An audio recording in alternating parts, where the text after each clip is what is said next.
Hill, Jamal Sweet Dreams Hill versus Johnny Walker. So Johnny Walker's entrance to the octagon still has to be Classic, man. one of the best entrances. And then like I like put myself in the Cutman's shoes. They're putting Vaseline on him. And he's like stripper dancing in front of him. I'm like, how On him. awkward Not must in front that of him, be? on him. How awkward Yeah. must that be? They're like, bro, I'm just trying to put Vaseline on you, and he's just like fucking grinding on him. Yeah. It's so funny. Not gonna lie though, but the music was killer, man. That's not my type of music at all, but I was feeling it. yeah, It's a great okay. walkout. So when they first announced Jamal Hill versus Johnny Walker, I thought we got ourselves a fucking fight here. Yeah. Both these guys are so much fun to watch. Now, Johnny Walker on a bit of a decline recently. And Jamahal Hill lost to, was it Paul Craig? He lost to Paul Craig, but outside of that has been Solid. electric. Yes. Yeah. Yes, to say the least. Yeah. Jamal Electric Hill. No, I like his dude, his hands, he's one of those guys where his hands are like magnets, man. Like, he's so accurate at light heavyweight, and he's so quick. Because you could tell when they started, I was like, dude, Johnny Walker is massive compared to Hill. He's huge. He looks like another weight class. Hill looks like he can make middleweight, maybe. Probably not, but compared to Walker, he looks like a different weight class. And the difference is because I'm not saying Walker's slow at all, because his fast twitch is crazy. He throws the kicks. He doesn't telegraph them. It's lightning fast. He's back. But he's Hill, just an athletic dude, man. Walker, but Hill is like slick. Like, he's smooth the way he throws his combos and stuff, that they're so fast and accurate. But yeah, I mean, Walker was doing a pretty good job at the beginning of kind of staying on the outside and picking them apart, no? With the body kicks, the high kicks. Mm-hmm. Hill kind of had trouble getting in, it seemed like. But then everything changed.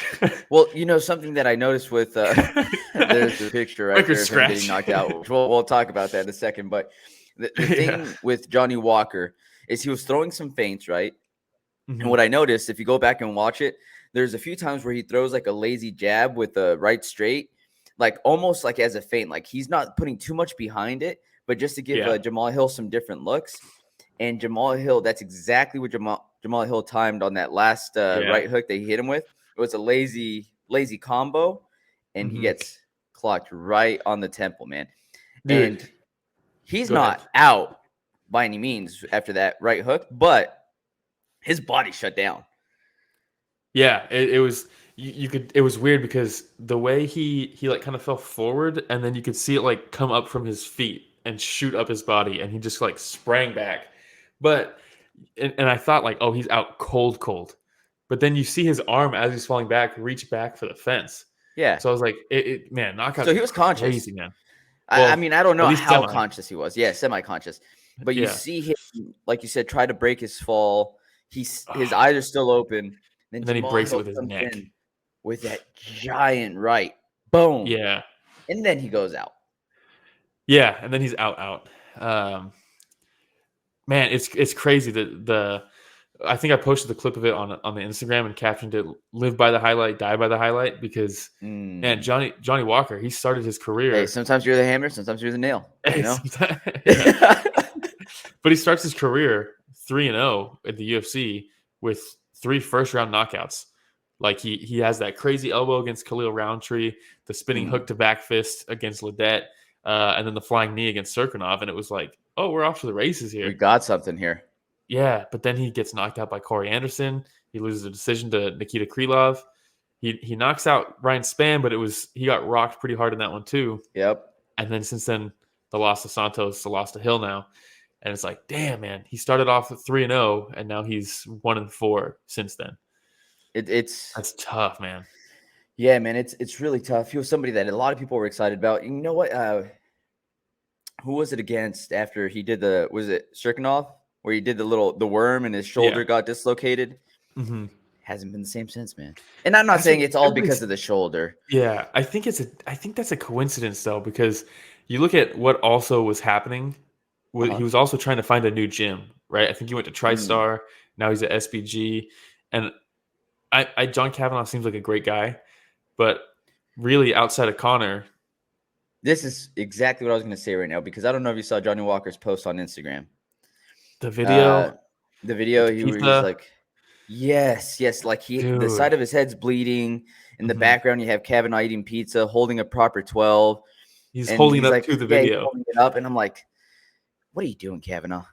Yeah, dude just got knocked out in the first round. I don't know. I mean, who knows? He might just be trying to lift the spirits, right? And they might have been joking around right before the video. It's not a good look, that's for sure.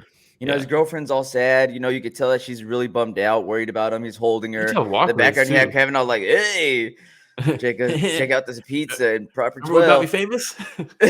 You know, and it was just like, I saw that. And that's the first thing I thought. It's not a good look, man.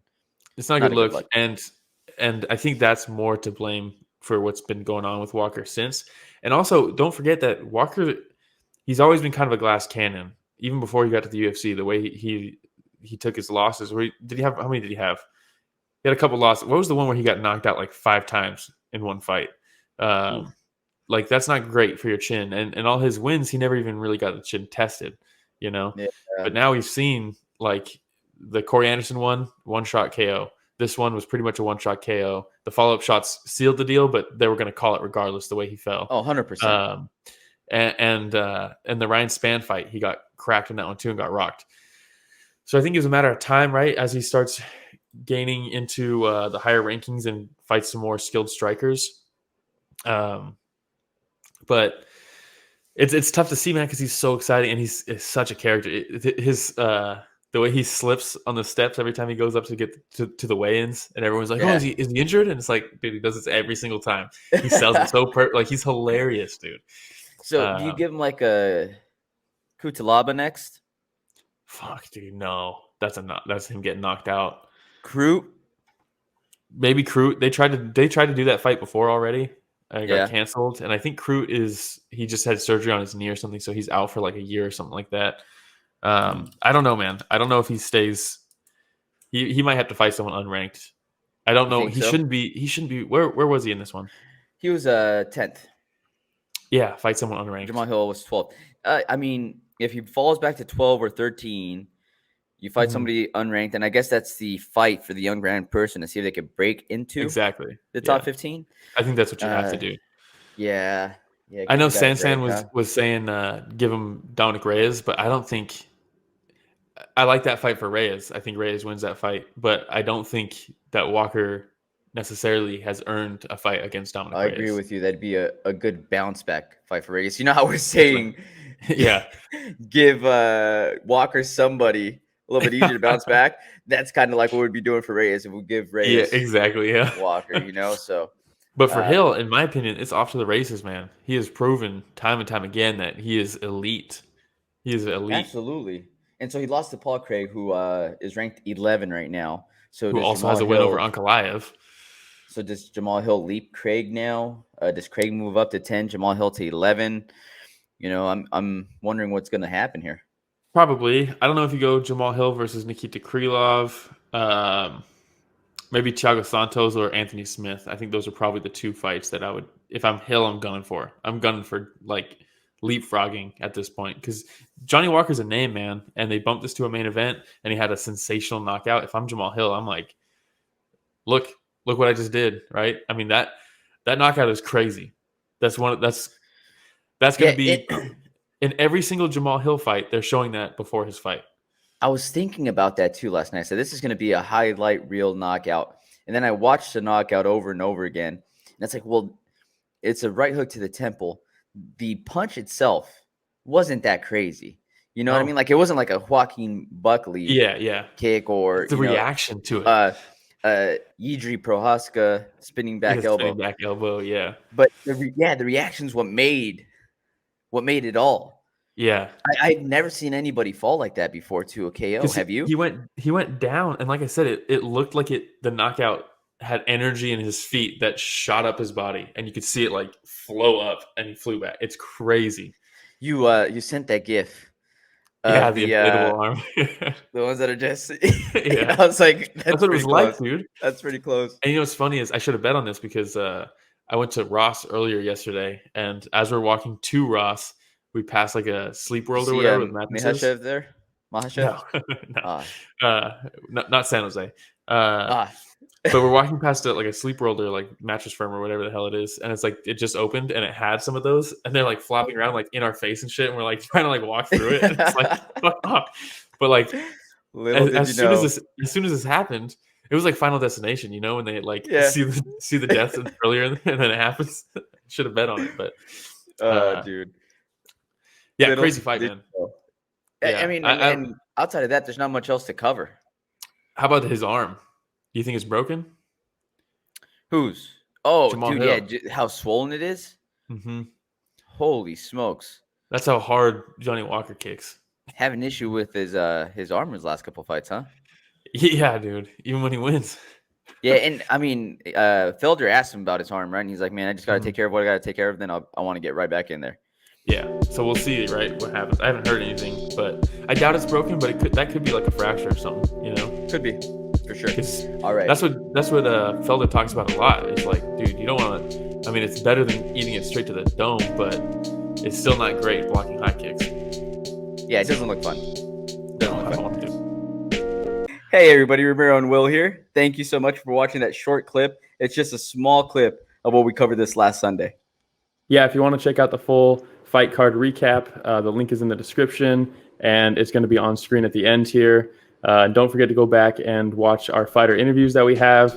And don't forget to tune in live every Sunday morning at 9 a.m. Pacific, 12 p.m. Eastern, and you can join in on the fun. Yeah, don't forget to like, subscribe, hit the notification bell. It goes a long way. All right, everybody, thanks for watching that short clip from Story of the Fight.